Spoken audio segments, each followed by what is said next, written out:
આજે 23મી માર્ચ 2026 વિધાનસભાનો દિવસ સવારના 1 કલાકના પ્રશ્નોત્તરી કાળ દરમિયાન અલગ અલગ બે પ્રશ્નોમાં પૂરક પ્રશ્ન પૂછવાની મને અધ્યક્ષશ્રીએ તક આપતા બે અતિ મહત્વના મુદ્દા ઉપર મેં આજે વિધાનસભાના માધ્યમથી સરકાર સમક્ષ રજૂઆત મૂકી છે.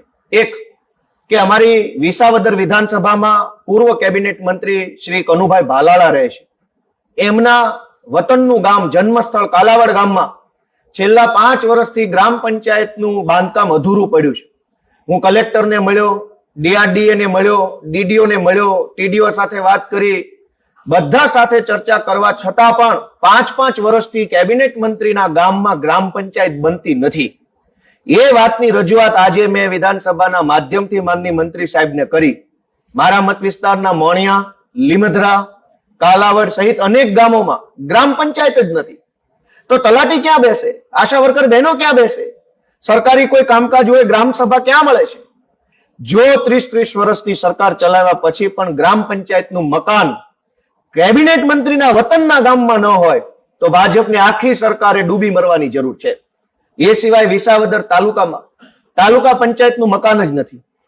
જે મકાન છે એ વર્ષો જૂનું જર્જરિત મકાન છે. ન કરે નારાયણ અને કંઈક બિલ્ડિંગને થાય અને કોઈને નુકસાન ઈજા થાય એ પહેલા વિસાવદર તાલુકાનું તાલુકા પંચાયતનું જલ્દી નવું મકાન બને એવી પણ આજે મેં સરકારને વિનંતી કરી છે.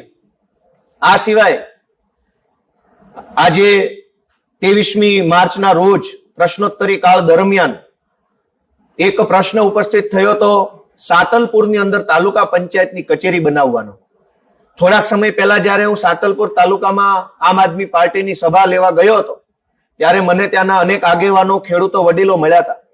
એમણે પોતે મને એવું કહ્યું હતું કે સાતલપુર કહેવાનો તાલુકો છે, એની તમામ ઓફિસો વારાહીમાં છે.